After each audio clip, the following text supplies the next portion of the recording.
Hadirin, mari kita simpulkan. Kita salah asumsi. Sebenarnya Allah itu menghendaki mudah, tidak menghendaki susah. Sebenarnya selama ini kita salah simpulkan dalil, seolah minta tolong pada Allah dengan sabar dan sholat. Sesungguhnya sholat itu berat kecuali bagi orang yang khusyuk. Saya sebelum ikut terapi khusyuk merasa yang susah itu khusyuknya menurut dalil itu, padahal yang susah sholatnya. Kalau nggak ada keimanan, nggak ada kecintaan, nggak ada keinginan untuk bisa mendapatkan surga, minimal kita ingat Allah. Amal pertama dihisab Allah itu adalah sholat. Yang ketiga, bukan khusyuknya yang susah. Yang susah tadi sholatnya kalau tidak ada iman. Oke, kita simpulkan makna termudah sebelum praktek nih. Makna termudah dari khusyuk adalah kadar dominan hati mengingat Allah. Ingat Allah susah atau mudah? Semakin dominan mengingat Allah, semakin maksimal khusyuknya. Semakin minimal mengingat Allah, minimal juga khusyuknya. Semakin enggak ingat Allah, enggak ada khusyuknya. Di Khusyukmeter ada pertanyaan, menurut Anda khusyuk itu selalu mengingat Allah, sering mengingat Allah, atau tidak ingat apapun? Yang mana jawabannya? Sering atau selalu? Nah, idealnya selalu. Kalau nggak ingat apapun, itu bukan khusyuk. Bisa Pak Leli beres acara ini, wah tadi malam aku sholat khusyuk sekali. Kenapa? Nggak ingat apapun. Namun pingsan itu namanya. Yang kedua, hadirin, kita tuh beribadah, mau zikir, mau istighfar, mau tilawah, mau infak, mau kurban, kita tuh hendak menemui Allah dan memantaskan diri untuk menyucikan hati kita. Qad aflaha man tazakka wa dzakara asma rabbih fasalla. Yang ketiga, pasti kita akan kembali kepadanya, sehingga kita sholat, berinfak, bersedekah, bekerja, menunaikan amanah, memenuhi janji. Penentu kadar kekhusyuan, hati yang dominan mengingatnya, yakin akan menemuinya, dan gak ragu pasti akan kembali kepadanya. Yang ketiga, yakin khusyuk itu mudah. Mengingat Allah susah atau mudah? Menemuinya, yakin kita akan seolah menemuinya, mudah atau susah? Mudah, karena kita wudhu aja itu sudah sebuah prosesi di mana kita sudah mempersiapkan kekhusyuan. Coba kalau mau nggak khusyuk, nanti sholat nggak pakai wudhu, pasti nggak akan khusyuk, betul atau tidak? Ketiga, kembali padanya. Itulah makanya ini mudah, segera, dan juga instan. Tinggal kita gali, tinggal kita nikmati, tinggal kita syukuri. Saya akan ambil contoh bagaimana kita bisa dengan mudah meraih kekhusyuan. Praktek ya. Menggunakan sebuah pengertian khusyuk, tapi sebelumnya mari kita baca dulu doa ini. Untuk menyadari bahwa ingatnya kita pada Allah itu karena pertolongan Allah. Bisa ridhonya kita pada Allah itu juga karena bantuan dari Allah.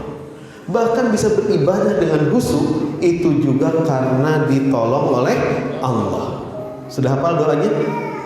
Allahumma a'inni ala zikrika wa syukrika wa husni ibadatik. Sunnahnya dibaca sebelum mengucapkan salam. Baru juga berhubungan dengan Allah, kita ingin agar kita bisa terus berzikir, terus bersyukur, terus memperbaiki ibadah.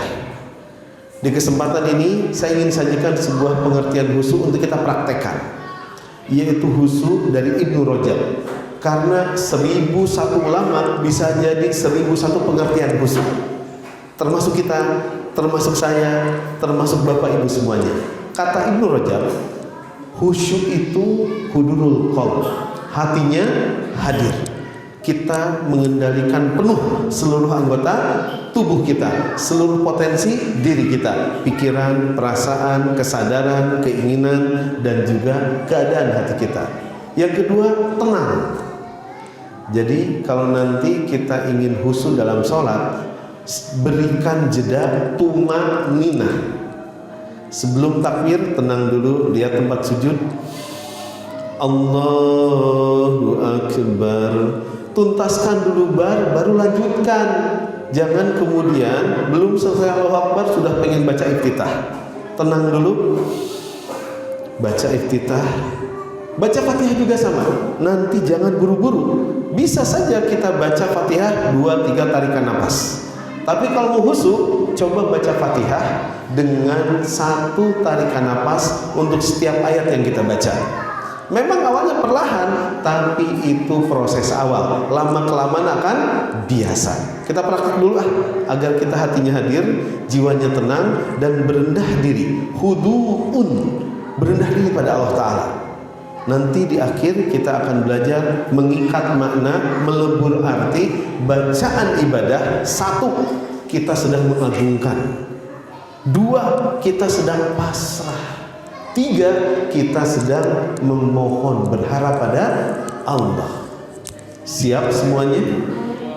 Saya ingin semuanya duduk tegak. Kita akan mencoba melafadzkan Fatihah sambil menyertakan khusyuk gerakan dan khusyuk bacaan. Ya, khusyuk gerakan ketika mata kita saat sholat tidak melihat kemana-mana, tapi melihat ke tempat sujud siapa? Ya kita aja ke tempat sujud orang lain, nanti nggak khusyuk. Wih bagus itu sajadahnya gitu. Sepanjang mata melihat tempat sujud, maka sebaik itulah kehusuan yang akan kita dapatkan. Sekali mata melihat ke selain tempat sujud, mulai ketidakhusuan terjadi. Baik, duduk tegak, lihat tempat sujud. Tolong jawab, saat mata melihat tempat sujud, selain tempat sujud, kelihatan atau tidak? Selain tempat sujud, kelihatan atau tidak? Kelihatan, tapi jangan biarkan itu dominan. Saya sedang melihat tempat sujud. Saya belum melihat Pak Isnadi, tapi saya nggak melihat Pak Isnadi. Cuman Pak Isnadi kelihatan, Bapak Dani kelihatan, Ustadz Cep kelihatan, tapi saya tidak melirikkan mata ke sana. Fahim tuh? Baik. Demikian juga mengingat Allah. Mengingat Allah bukan berarti selain Allah tidak keingetan. Fahim tuh? Tapi selain Allah jangan biarkan dominan.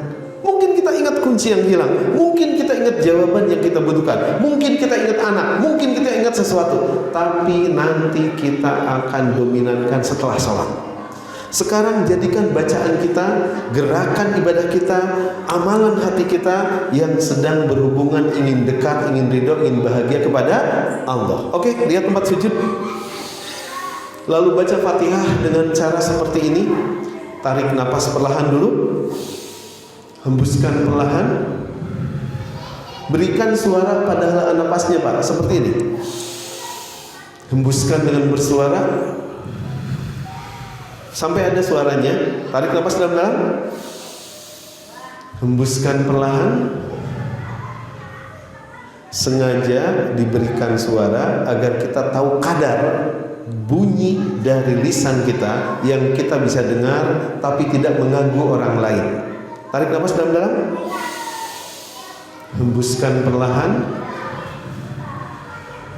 Hadirin, sekarang kita akan baca Fatihah mulai dengan basmalah seperti ini. 1 tarikan napas, lalu keluarkan napas sambil baca basmalah seperti ini. Bismillahirrahmanirrahim. Tenangkan, tarik napas, baru baca ayat kedua.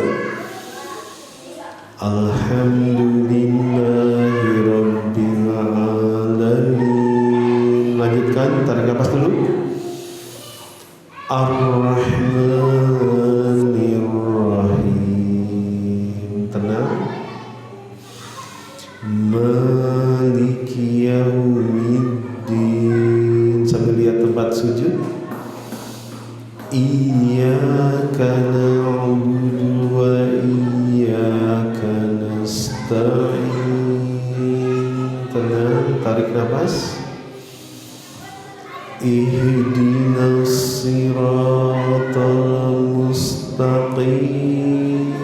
Tenang, tarik nafas. Siratal ladzina an'amta 'alaihim. Boleh tarik nafas dulu. Ghairil maghdubi 'alaihim waladdallin. Tenang, tarik nafas, baru baca amin.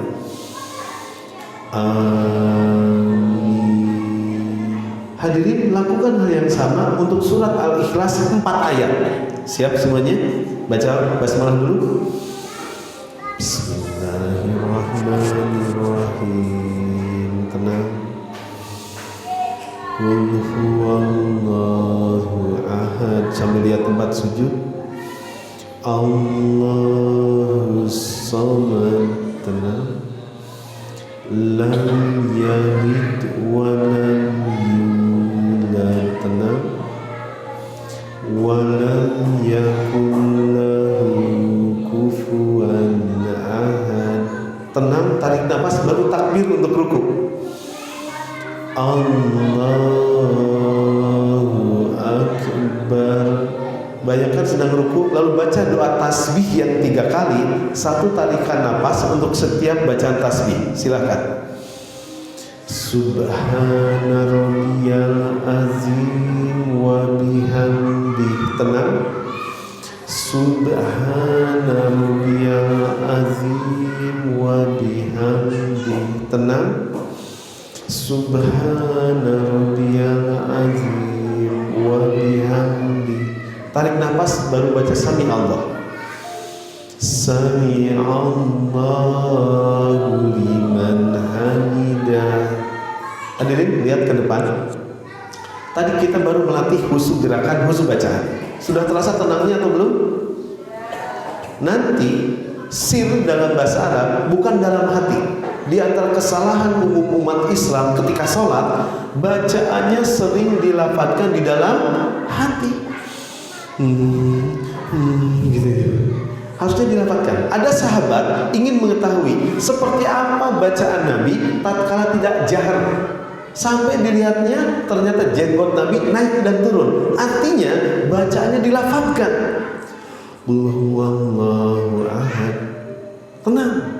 Bisa aja Al-Ikhlas dibaca 1 tarikan nafas. Betul atau tidak? Qul huwallahu ahad, Allahus samad, lam yalid wa lam yulad wa lam yakul lahu kufuwan ahad. Tapi kan kita sedang latihan. Terpaksa, biasa, butuh, sampai jadi asing. Sekarang kita akan coba melebur makna ibadah sebagai pengagungan, kepasrahan, dan doa.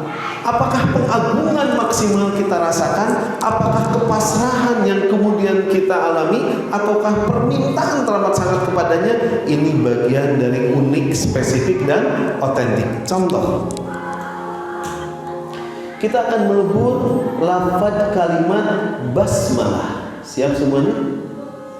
Melebur kalimat basmalah dengan penuh pengagungan, kepasrahan, dan doa. Tolong duduk tegak semuanya. Mari kita lafazkan basmalah dengan menarik nafas panjang-panjang, lalu lafazkan basmalah seiring dengan helaan nafas. Kalau saya bilang baca basmalah, maka kita melakukan Bismillahirrahmanirrahim. Baik, baca basmalah. Bismillahirrahmanirrahim.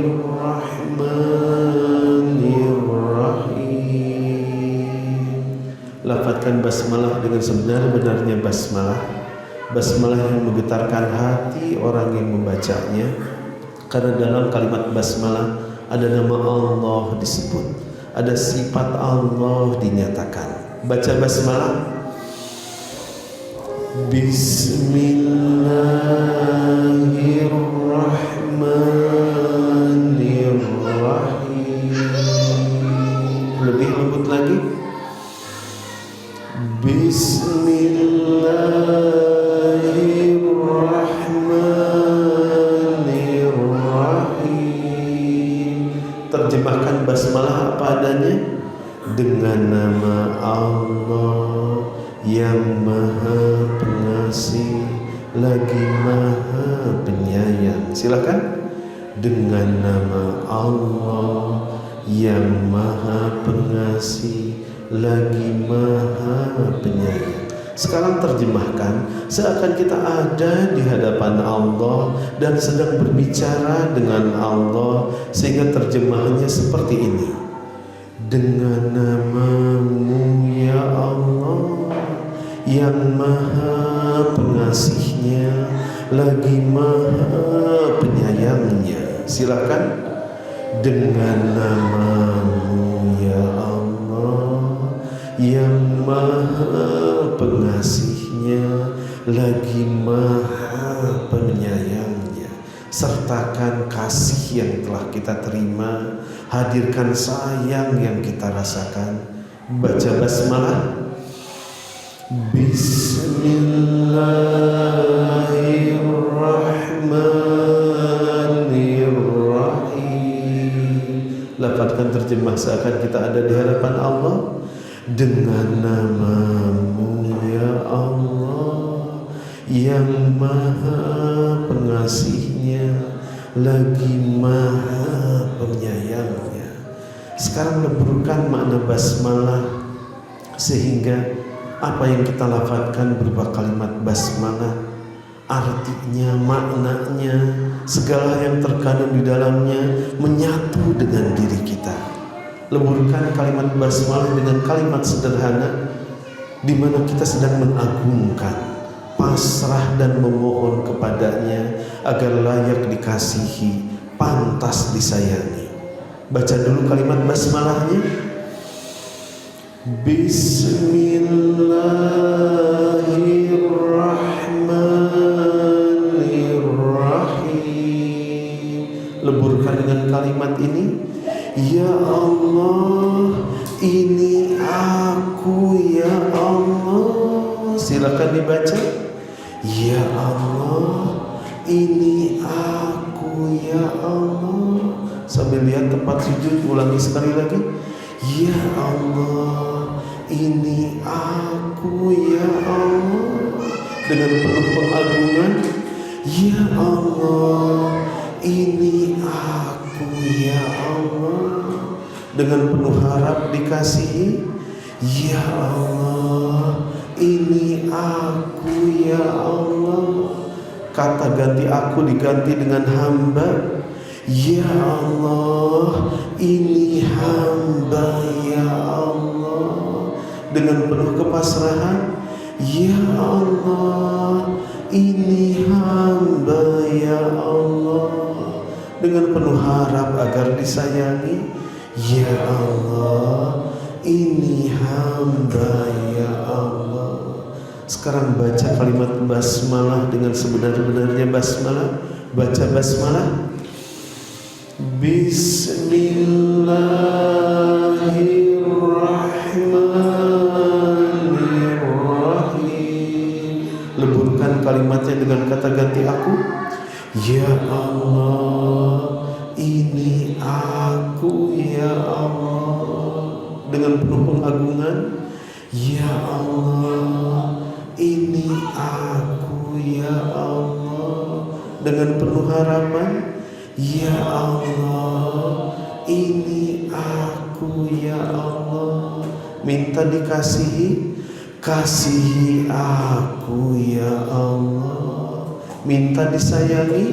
Sayangi aku ya Allah. Minta didekatkan. Dekatkan aku ya Allah.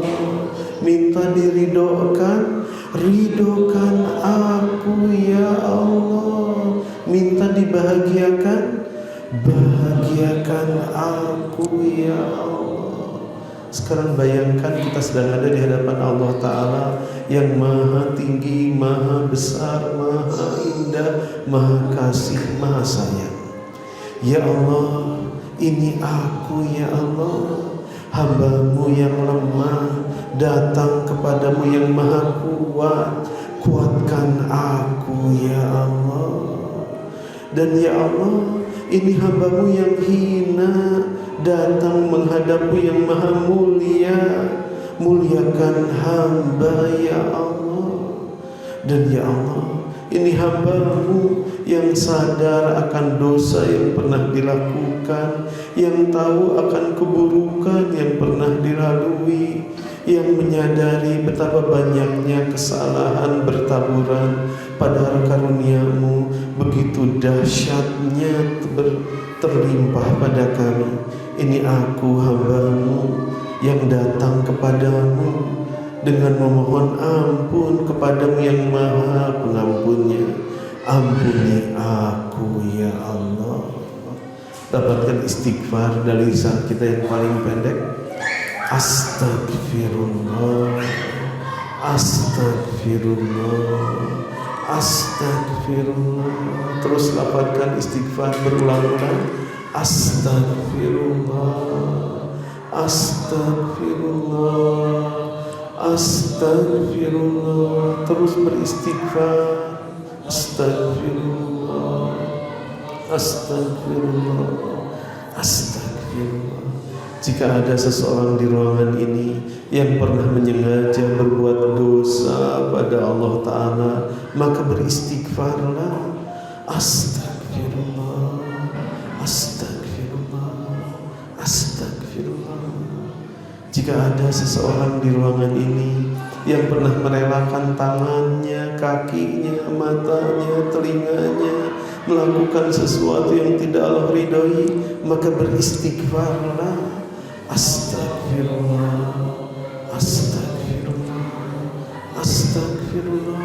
Terus beristighfar untuk melembutkan hati kita, karena Nabi tercinta sudah dihapus dosa tidak kurang 100 kali beristighfar dalam seharinya.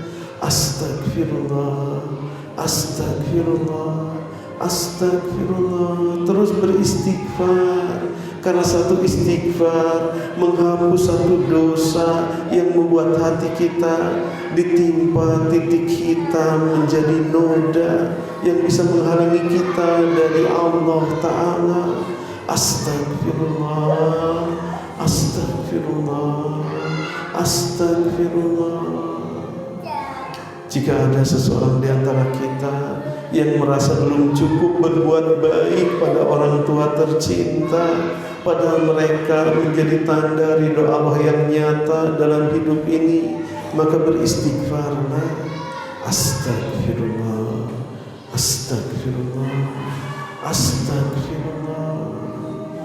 Jika ada seseorang di antara kita yang pernah menghadirkan ketidakridhoan atas anak-anaknya, padahal itu bisa menjadi penghalang ridho Allah atas anak-anak kita, maka beristighfarlah.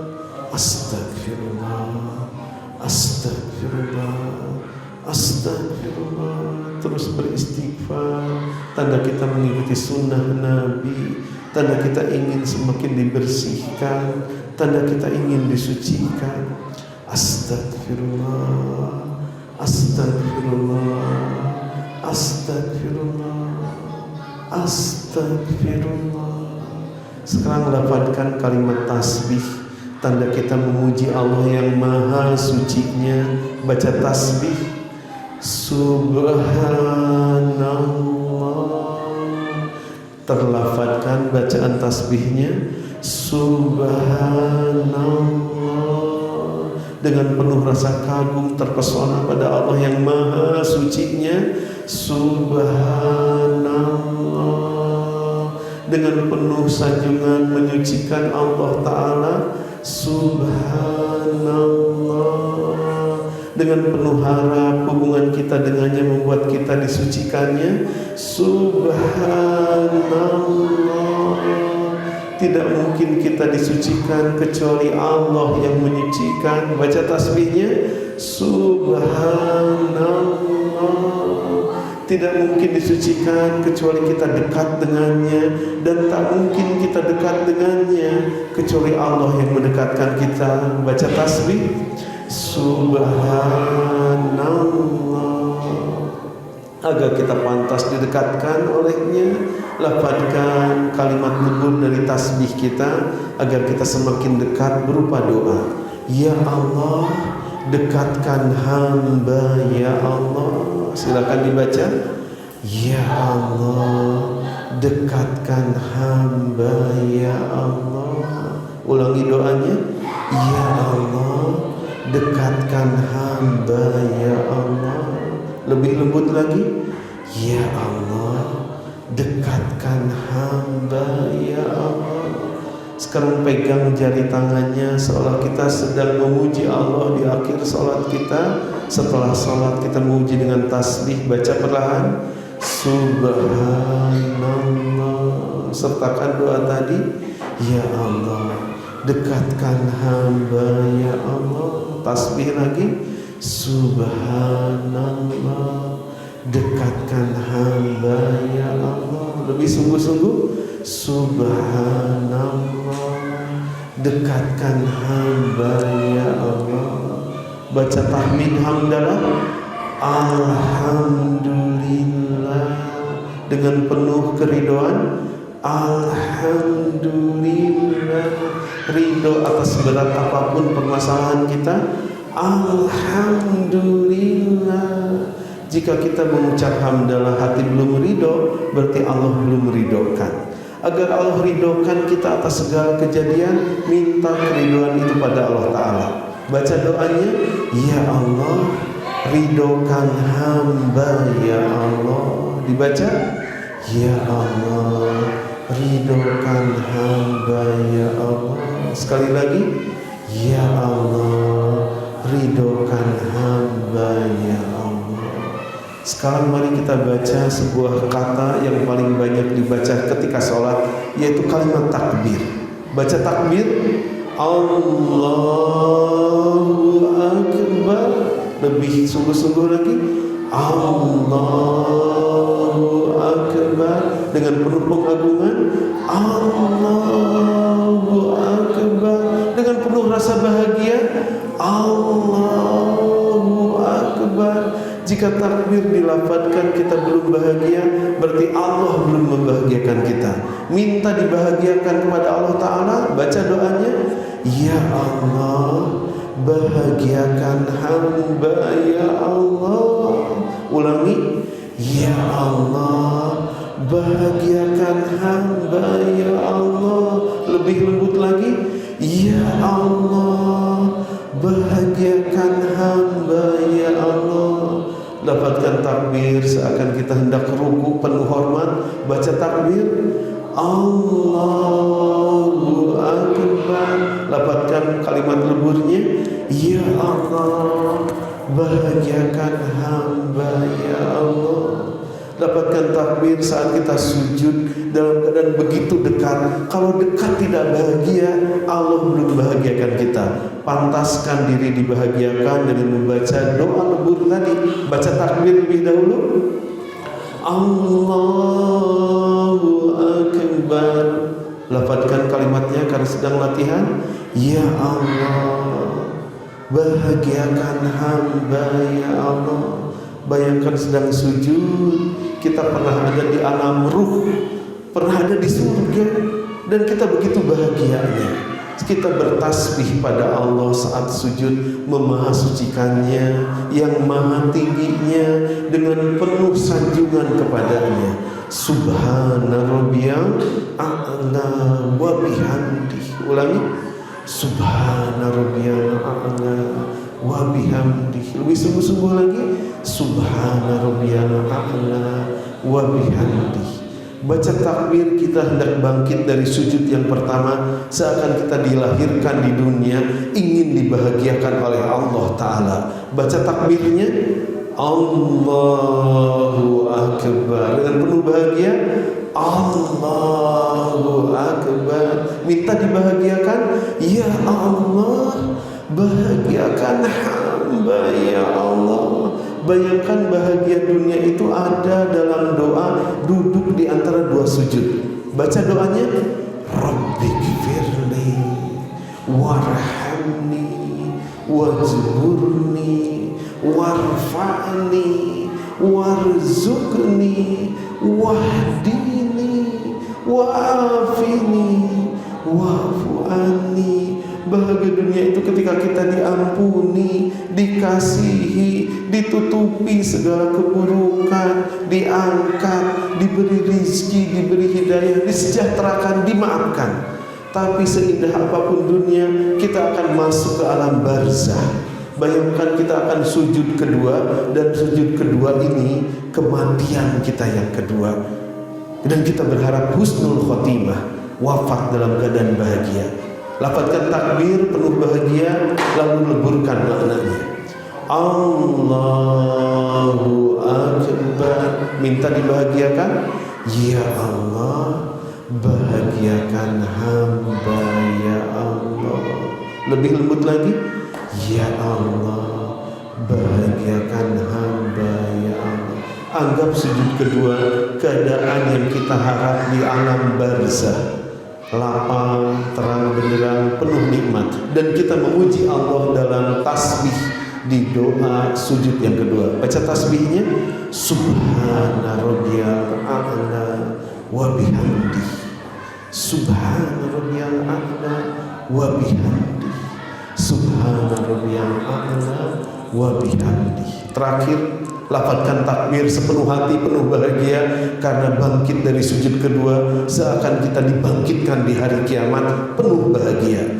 Baca takbirnya, Allahu Akbar. Lemburkan makna tadi dengan doa, Ya Allah, bahagiakan hamba ya Allah. Sekali lagi, Ya Allah, bahagiakan hamba ya Allah. Lebih lembut lagi, Ya Allah, bahagiakan hamba ya Allah. Allahumma taqabbal minna innaka antas samiul alim wa tub alaina innaka antat tawwabur rahim. Hadirin, mungkin tidak lengkap kajian kita kali ini, tapi minimal kita tahu bersiap untuk khusyuk berarti kita sedang memproses diri untuk meraih khusyuan. Khusyuk dalam gerakan, biar kita khusyuk dalam gerakan. Saat nanti sholat, lihat tempat sujud. Saat nanti ruku, jangan selesaikan, jangan baca bacaan sebelum rukunya sempurna. Jangan baca Rabbana walakal hamdu sebelum tegak sempurna. Sujud pun sama. Kata Rasulullah, sujud dengan sebenarnya sujud dulu baru baca bacaan. Duduk pun sama. Bacaannya sama, jika sedang sendiri baca dengan lembut, perlahan, berbisik. Itu khusyuk gerakan, khusyuk bacaan, dan ini yang dianggap paling mudah. Yang tadi kita sedang sedikit latih adalah khusyuk pikiran dan perasaan.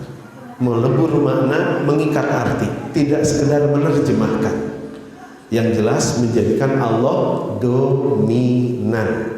Hadirin, demikian sajian dari kami. Sebenarnya khusyuk itu mudah, dan ini yang sering dianggap susah, dan memang perlu dilatih, dididik, terus dibina. Karena memang awalnya terpaksa, lama-kelamaan biasa, langsung jadi butuh, dan akhirnya asik. Semoga kita dikaruniakan kehusuan seperti kehusuan baginda Nabi Muhammad sallallahu alaihi wasallam. Semoga kita bisa dikaruniakan kenikmatan ibadah seakan melihatnya ketika kita beribadah penuh cinta. Amin. Dan semoga kita semuanya diberi karunia terus bisa mengingatnya, bersyukur padanya, dan ibadah kita terus makin baik karena Allah Subhanahu wa taala. Dari saya cukupkan sekian. Mohon maaf atas segala kekurangan. Semoga ada manfaatnya. Ada manfaatnya? Ada atau banyak? Itu dari Allah Subhanahu wa taala. Mohon maaf lebih dari waktu yang disediakan, tapi mudah-mudahan ini menjadi jalan mudah kita ke surga. Amin ya rabbal alamin. Kita tutup dengan hamdalah. Alhamdulillahirabbil alamin. Subhanakallahumma wa bihamdika asyhadu an la ilaha illa anta astaghfiruka wa atubu ilaik. Aku qouli hadza wa astaghfirullahi wa lakum. Wassalamualaikum warahmatullahi wabarakatuh.